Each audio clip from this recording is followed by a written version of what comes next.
So hello, what's up mga lods? Nandito na naman ako. So meron tayong biglaang video mga lodi. At ang video na to ay para sa mga newbie. Marami kasi nagtatanong sa atin kung paano ba yung mga tamang paraan para hindi ka mamatayan sa traffic, no? So since marami na nagtatanong, so gawa natin ng video to. So nga pala, itong motor na ito na gagamitin natin ay si Rouser NS125. Yes, 125cc lang to. Yeah. So biglaang video lang tayo, biglaang gawa lang ng vlog, no? Naisipan ko lang. At syempre, biglaan to, wala tayong script. So kung ano yung maisip ko, yun yung i-share ko sa inyo. Doon tayo sa kabila, ang init. Dito makulimlim. Okay mga lods, so ano ba yung mga kailangan nyo? Syempre, unang-una ay clutch. Next, throttle. Actually, yung dalawa lang naman, no? So, ang pinaka-kailangan nyo talaga mga lods is clutch control. Una, number 1. Pangalawa, throttle control. At ang ikatlo, syempre, balancing, no? Syempre, traffic eh. So yun nga mga lodi, mas mahirap mag-drive ng mabagal kesa mag-drive ng mabilis. Okay? So balik tayo sa number 1, yung clutch control. Dapat guys, matutunan nyo yung pagtimpla ng clutch o yung paglalaro-laro ng clutch nyo. So dapat alam nyo kung nasan yung friction zone. Kaya nga 'di ba sinasabi lagi ng iba, kapain mo muna yung motor mo, no? Bago ka sumabak dun sa labas. Kasi dun sa labas, wala nang biro-biro dun, wala nang practice dun. Ang mga makakasalubong mo dun, napakadami. So meron dyan mga nambubuli, di ba? Marami yan. Lalo yung mga sakyan, minsan pag nainis sila sa mga nakamotor na panay singit, siyempre damay-damay na yung iba dyan eh. So parang gigilidan nila yan. Okay? So di pa tayo.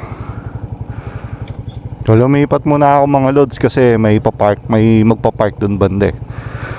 Alright, so balik tayo doon sa friction zone. So kailangan alamin nyo, so kung saan dito yung kapit. Ayan. Ayan. Usually bandang gitna lang naman yan eh, tulad nung nasa picture. Ayan, bandang gitna yan dito. Kung saan yung release yung kapit. Ayan, kunwari unti-unti. Ayan, ganyan no. Example. Tama. First gear, up, release. So yan, maandar na ako. Yan yung friction zone. Yan, balik na natin. So dapat alam nyo yun, kasi dun kayo magsasabay ng throttle nyo. Okay? Yun yung tinatawag na kapag traffic, ang ginagawa is half clutch. So kapag nag-half clutch tayo, hindi porket na clutch yung sinasabi, is clutch lang ang ginagawa natin sa half clutch. Sinasabayan yun ng konting throttle o konting pagagas. Kasi kung hindi nyo gagasan yun, yung bagal ng usad nyo nun, or hindi kagad sasabay yung under nyo, di ba? Unlike sa nilalagyan nyo ng konting gas. So yun yung pakikalawa natin, throttle control na tinatawag. So kailangan may control din kayo sa throttle nyo, di ba? Ayan. Habang nag-half clutch kayo, kunwari lang ayan, half clutch, nagsasabay kayo ng konting gas, ayan o, konting gas. Tapos laro-laro dito sa clutch. Ayan. Kapag di na kailangan ng half clutch, bitaw na, yan, release, tapos andar-andar, ganun. Tapos pag pahinto na ulit, half clutch. Ayan. Ngayon, take note guys, kapag kayo'y naka full stop na, o kunwari ganyan, naka full stop na ako, so wag nyo hayaan nakapiga kayo sa clutch lang, balik nyo ng neutral. Kasi maaga mapupudpud yung lining nyo, so sayang naman. So baka magpalit kagad kayo, magkano ang lining. Ayan. Yan. Kasi kapag pudpud na yung lining nyo, wala nang hatak yung motor nyo. Paano na kayo pag puro ahon yung diadaanan nyo, di ba? Yan. So ngayon naman tip lang sa ahon, speaking of ahon naman, kapag kayo paangat na, di ba, ganyan kayo, napahinto kayo. So kapag magre-release kayo ngayon, first gear, yan, maggas muna kayo, tapos unti-unting release. Yan. So di ba usually ang ginagawa natin, release muna konti, sabay gas. So doon naman sa ahon, throttle muna ng konti, sabay release. Yan. So hanggang sa masanay kayo, hanggang sa habang tumatagal is mabilis nyo na nagagawa yon, mabilis na yung transition nyo. Kasi mahalaga dito yung combination tsaka transition guys dapat mabilis dyan sa manual. So tara, hanap tayo ng medyo traffic na area. So alam na natin pag dito sa Metro Manila, isang lugar lang meron kaagad na traffic doon, EDSA. So, hindi magiging matagumpay itong vlog na to kung walang traffic. So let's go, hanap tayo. Ganda ng aso, laki. Ang laki ng aso. Ayan. So ayun, sa question pala, no, ano ba ang dapat unahin, preno ba o clutch? Actually guys, preno talaga ang dapat unahin, di ba? Pero kung alam nyo yung engine brake, so mas better na engine brake muna, lalo kung mga sulong o pababa. Hayaan yung kusang magbagal yung inyong makina, yun yung engine braking. Sorry, wala pala ako signal light.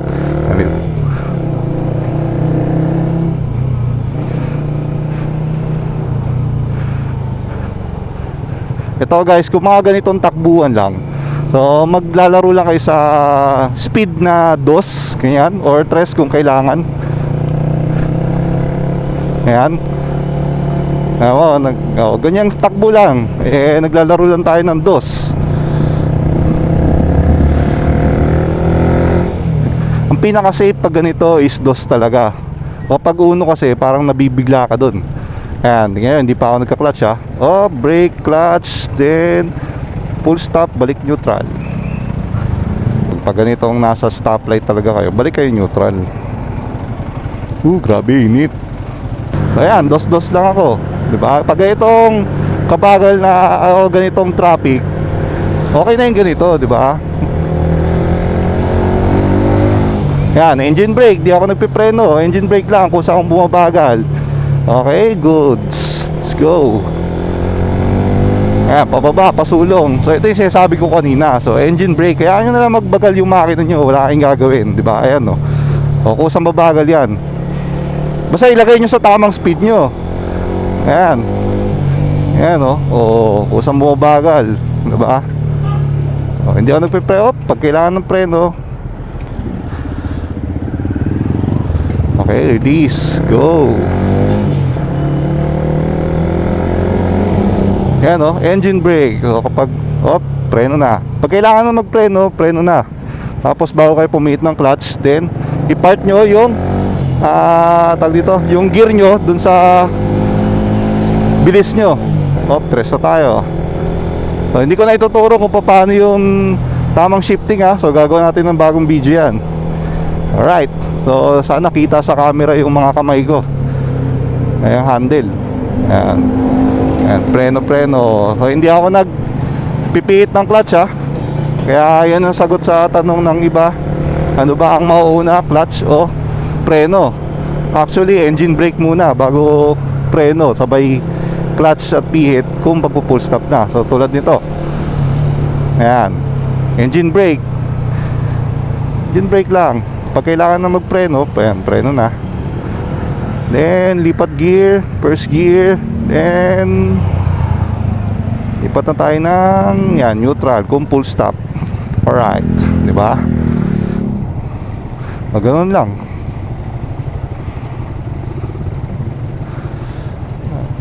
So tip ko lang, kapag kayo magpapalit ng magbabalik kayo sa neutral.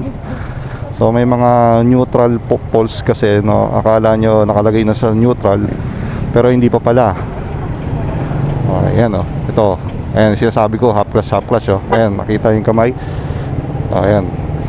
Tapos control ng throttle. Ayan, bitaw na. Pag hindi na kailangan mag half clutch kasi masama ang laging naka clutch. Though dito sa manual na motor talaga, ayan hindi natin maiiwasan yung mag half clutch guys. Pero pag di na kailangan, wag nyo na gawin. Ito engine brake, di ba? Tapos Engine brake, then preno, clutch pag kailangan, lipat gear. Okay.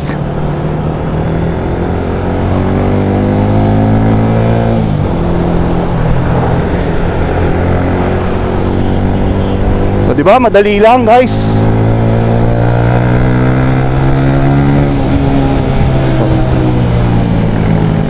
Ayan, engine brake, gas, engine brake. O, hindi ako nagpipreno, engine brake ang tawag doon. O, hayaan nyo lang yung makina kung sayan na magbabagal. Okay, bigay gas. So, nakatres pala ako, guys, ha. So dito lilipat tayo ng second gear. Preno muna. Okay, lipat. O, sana nakita nyo yung kamay ko doon. Lipat. Ito, ganitong traffic, second gear ang ginagamit. Pero pag ganito na, yung bagal, first gear, tapos bomba para hindi kayo mamatayan. Tayo sa kabila. Engine brake. Okay. Then, tiga konti kasi kailangan na.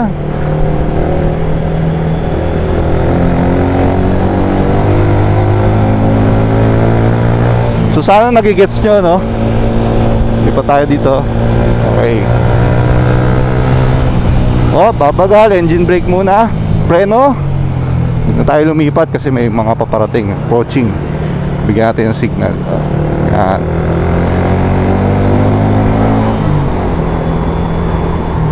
Engine brake. So, tingnan nyo, hindi ko lagi ginagamit yung preno. So, yan ang sikreto para tumagal yung preno nyo. Ayan, o. O, hindi ko muna ginagamit yung foot brake, ha, para makita nyo na nagpipreno ako, o hindi. Ito na. Okay, lipat gear. Ayan, half clutch. So, alalay din ng preno, guys, ha. So, dito sa traffic, dapat active din kayo sa, sa preno. O, alerto muna kayo dapat. Yan nyo. Hindi ako gumagamit ng half clutch kasi hindi naman kailangan. Tumatakbo pa naman ako ng okay. Preno. Alalay sa clutch. So, ayan na, first gear. Ayan, tingnan nyo. Ayan, half clutch. Half clutch. So, hindi natin kailangan magbalik ng kasi maabante naman tayo. Ayun, then release na. So, second gear. So, hindi mo kailangan magbabad sa clutch o magbabad sa pull tuloy sa half clutch, di ba? Engine brake. O, hindi ako nagpipreno, engine braking lang yan. Okay, half clutch. Yan, half clutch. Lipat gear dahil pabagal na tayo. Yan, kasi pag hindi tayo nag-downshifting doon, naka second gear pa rin tayo. Tapos pabagal ang takbo. Pag nag-accelerate tayo, guys, hirap yung makina, no? Lalo kung ahon. So dapat lagi nating i-match yung ating gear dun sa bilis natin, guys. Half clutch. Ayun. Nako. First gear. Okay, neutral. Ayan, hindi nyo hahayaang nakapiga kayo lagi. Kahit mga ganyang saglitan lang. Mas maganda pa rin na masanay kayo na binabalik nyo sa neutral. Okay. Preno. Pit ng clutch, first gear, then balik ng neutral. Ayun. So tip ko lang din yun, guys, para mas maibalik nyo sa neutral yung inyong manual na motor. Balik nyo muna ng first gear. So yun talaga yung challenge sa mga manual na motor, ang pagbabalik sa neutral. So marami talaga nahihirapan dyan. Hindi lang dito sa motor na to, maski sa mga big bike, ganun. So maraming nahihirapan. So tip ko lang doon, balik nyo ng first gear, tapos blip nyo ng konti. Yung konting-konti lang, then ayun na.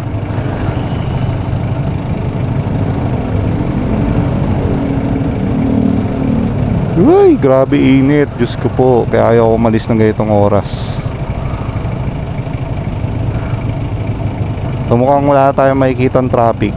So sana may natutunan kayo dun sa mga pinagsasabi ko, kahit na hindi tayo masyado nakadaan ng traffic.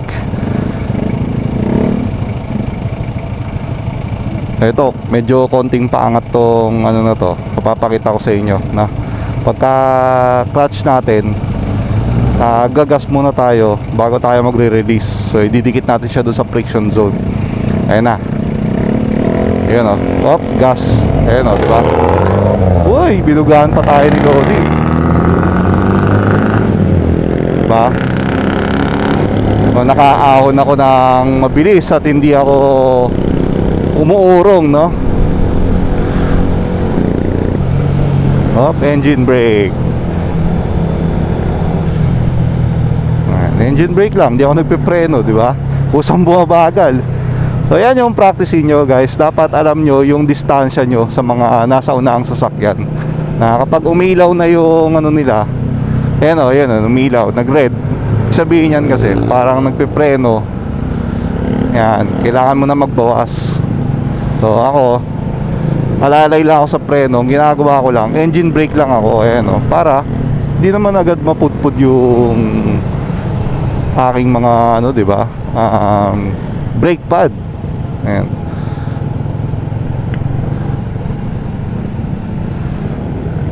Downshift tayo. Okay. Let's go. So, ibubukod natin yung ano guys, video nung tamang pag-shift ng gears. So, bigyan ko lang kayo ng idea sa mga topic na pag-aaralan natin. So yun yung downshifting tsaka yung upshifting. So nandyan na rin yung rev matching, no? I-recall ko lang sa inyo yan. Yeah. Pati yung kung paano mag-shift kapag kayo'y paahon, pababa, pati yun sa mga kurbada.